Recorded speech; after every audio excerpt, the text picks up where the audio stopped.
Welcome back to the IMR Scary Tales. Or, if this is your first time stumbling into the darkness with us, welcome to the place where the stories you're not supposed to hear finally get told. My name is the voice you're hearing right now, and tonight I'm sharing something that's been haunting me ever since the moment I first hit play on a certain set of recordings. Something I wish I could unhear. Something I wish I never discovered. You ever have one of those moments where you realize you crossed a line you can't come back from? That's exactly what happened to me the night I decided to test whether electronic voice phenomena, EVPs, were real. If you asked me years ago, I would have told you EVPs were just static mixed with overactive imagination, noise, coincidence, auditory tricks. But the truth is so much worse than I expected. Because the voices aren't random, they're not accidental, they're not confused echoes in an empty room. They respond, they recognize you, they talk back, and once you hear them, you start to feel like something is aware of you in a way you can't fully explain. Something that shouldn't know your name, your voice, or the sound of your breath, but somehow does. It didn't start with me, though. It started with a woman named Sarah Chen back in 2019, inside an abandoned psychiatric hospital in upstate New York, the kind of place where forgotten files rot in cabinets, and the walls still carry the stains of lives that ended badly. Sarah went in alone, something I would never recommend, carrying nothing but a flashlight and a digital recorder. She walked into the basement, a cold, low-ceilinged hallway where 12 patients died suddenly one night in 1963. No explanation, no autopsies, just death and silence. She hit record. She asked calmly, "Is anyone here?" And what answered her wasn't silence. I listened to that recording for the first time at 2 a.m, alone in my studio with the lights off. I leaned in close because the waveform barely moved. I thought maybe I was imagining it, but when I turned up the volume just a bit, I felt every hair on my neck lift at the same time. A whisper, soft, desperate, layered. "Help us." Not one voice, not two, but 12. 12 distinct voices overlapping perfectly, all speaking in the exact same moment, as if every person who died in that basement had been waiting for someone to listen. When I heard that, something inside me shifted, something cold, something heavy. And I remember sitting there, staring at my monitor, asking myself a question I didn't want the answer to. If the dead can speak, what else can? Because that was just the beginning. That was the gentle nudge before the shove. There were more EVPs, dozens, each with their own impossible story. Voices coming from disconnected numbers, voices recognizing the living, voices speaking languages the investigators didn't know, and then one voice that recognized me. But that's getting ahead of myself. We'll get there. For now, I need you to understand one thing before we dive deeper. Once you start listening to these recordings, once you let these sounds get into your head, you might never hear silence the same way again. You might start noticing faint static where there shouldn't be any, whispers under the hum of appliances, soft breaths on the edge of sleep. EVPs don't wait for permission. They don't knock on the door. They just come through. And that's exactly what happened in the next case I'm about to tell you. One that still makes my stomach twist every time I think about it. The second EVP, honestly, I wish I could erase it from my memory. Because this one didn't come from an abandoned asylum or a haunted battlefield. This one came from a normal house in Ohio. A 2-story home with a white porch, a trimmed lawn, and a grieving father who simply couldn't bring himself to delete his daughter's old voicemail messages. Her name was Emma, 17 years old. Bright, sarcastic, loved horror movies, but always covered her eyes at the jump scares. 3 weeks after she died in a car accident, her father was sitting alone at the kitchen table, trying to gather the courage to clear out her phone data. One by one, he listened to her last saved messages, little pieces of her voice he couldn't bear to let go of. Then he saw it, a new message, timestamped 3:47 a.m., from Emma's number. At first, he thought it was a glitch. Grief can make you believe in impossible things, but even he wasn't ready to accept the idea of hearing from his daughter again. His hands trembled as he pressed play, the phone almost slipping out of his grip. There was static at first, a faint hiss, the kind you hear when a radio struggles to pick up a station. Then, something shifted, like the mic picked up movement, and then her voice, her unmistakable voice, soft, frightened, lost. "Daddy, I'm scared. It's dark here. So dark." The moment I heard that recording, I felt something clamp tight around my chest. Her voice didn't sound ghostly or distant.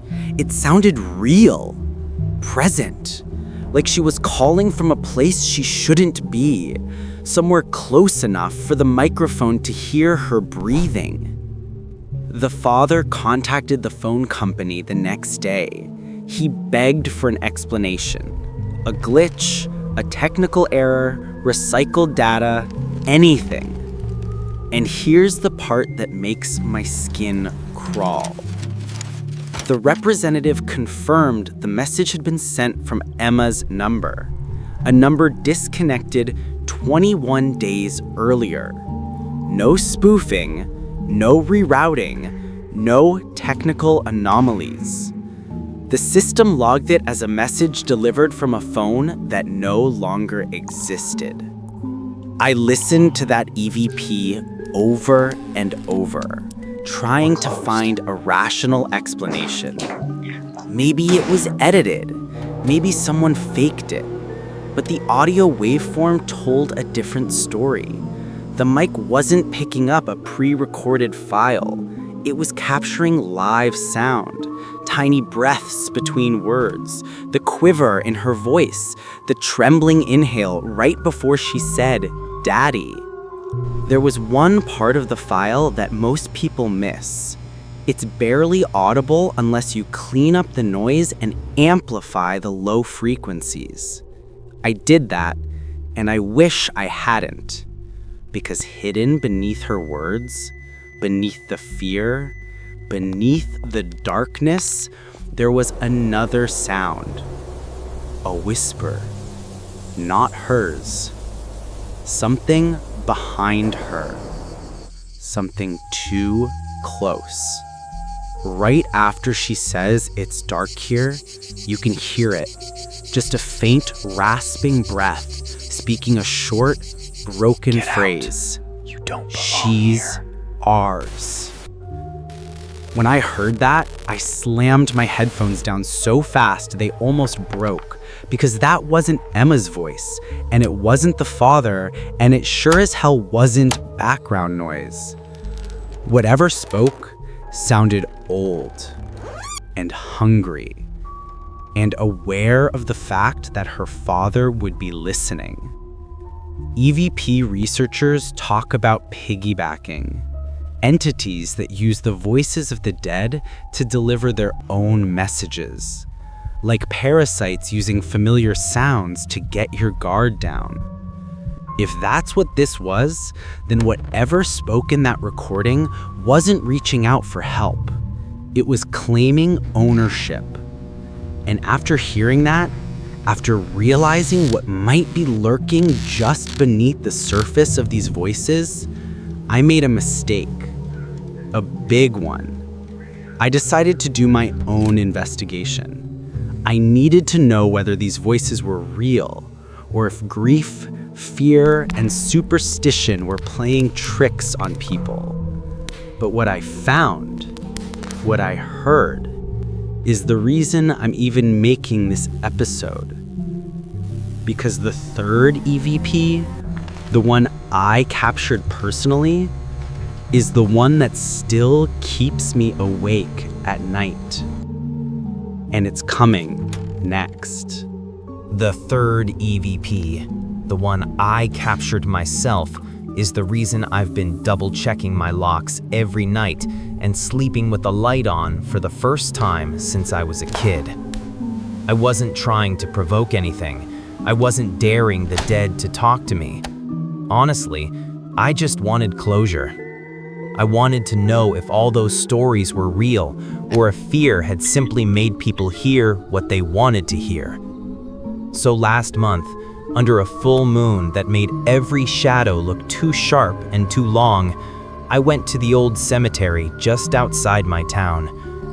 It's small, 20 or 30 graves, most from the 1800s, the kind of place no one visits anymore, except maybe the wind. I brought a recorder, a flashlight, and this naive confidence that nothing would happen. I remember walking between the headstones, whispering questions into the empty air, feeling ridiculous. Is there someone here? Do you have a message? Can you tell me your name? Nothing answered. Not a breath, not a rustle, not even the sound of distant traffic. It was so quiet, it made my skin itch. After half an hour of getting absolutely nothing, I turned off the recorder, went home, and forgot about it. 3 days later, around midnight, I decided to give the audio a quick listen, not because I expected anything, just because I was curious. The first 20 minutes were pure silence, static hum, shifting fabric, my own footsteps, but at timestamp 004723, right after I asked, "Can you tell me your name?" the waveform spiked.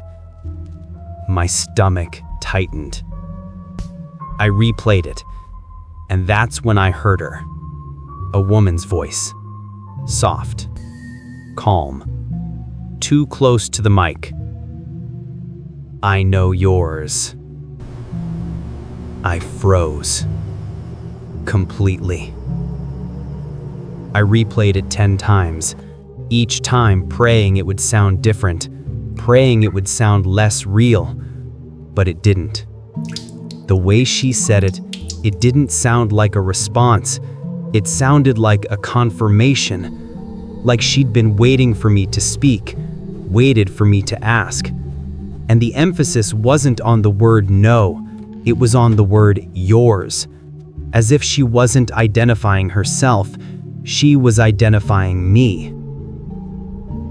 I tried convincing myself it was someone else in the cemetery. It wasn't. I was alone. I tried telling myself it was wind interference. It wasn't. There was no wind that night. And the voice wasn't distant or airy. It was right against the recorder, like her lips were almost touching the microphone. When I isolated the audio, the breath before the word I is there. A soft inhale. Human. Real. Except there was no one living within 50 feet of that recorder. And I know that for a fact because the crunch of my footsteps stopped long before that response. But here's the part I haven't told anyone, not until now. Right after that voice said, "I know yours," there's a second sound layered under it. A whisper so faint, it dissolves into the static unless you isolate the sub-bass frequencies. I didn't hear it the first night. I heard it 2 days later when I was editing the audio. It wasn't the same woman. This voice was lower, rougher, male maybe, or something trying to sound male, and it said, "Behind you." When I first heard that hidden whisper, every part of me went cold. Not metaphorically, literally. I felt a pressure at the back of my neck, like the air had thickened behind me. I sat there frozen for almost a full minute before finding the courage to turn around. Of course, nothing was there. Nothing I could see anyway. But for the first time in my life, I felt like the shadows were watching me, not the other way around. Why are not you here? Since that night, things have been different. Quiet places feel too loud. Silence feels crowded.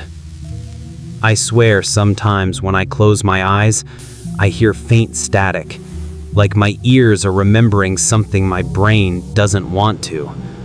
And I haven't gone back to that cemetery. I don't think I ever will. But here's the reason I needed to share all of this with you. These EVPs, the voices Sarah recorded, the message from Emma's disconnected phone, the whisper in my own recording, they're not isolated. They're not random. They're increasing. More people are capturing them. More stories are being documented. More voices are breaking through, and they're getting clearer, sharper, closer. It's like something is learning, like something out there is getting better at reaching us, better at imitating the people we miss, the people we fear, the people we long to hear from one more time. So here's my question for you, the question that's been haunting me ever since that voice said it knew mine. What if we're not contacting the dead? What if something else is contacting us? I don't have the answer. Maybe no one does. But what I do know is that these voices exist. They're real. And if you've experienced anything like this, anything you couldn't explain, you're not alone. We're all listening to the same darkness. We're all standing at the edge of the same unknown. So tell me your story. Drop it in the comments. I read every single one of them, and honestly, I think we need to start comparing notes. And if you're willing to go further down this rabbit hole with me, if you want to hear more recordings, more investigations, more stories that might keep you up at night, hit that subscribe button. Trust me, we're just getting started. And the things waiting on the other side of the static, they're getting louder. This is the IMR Scary Tales. Keep your recorders close, and whatever you do, don't listen back alone.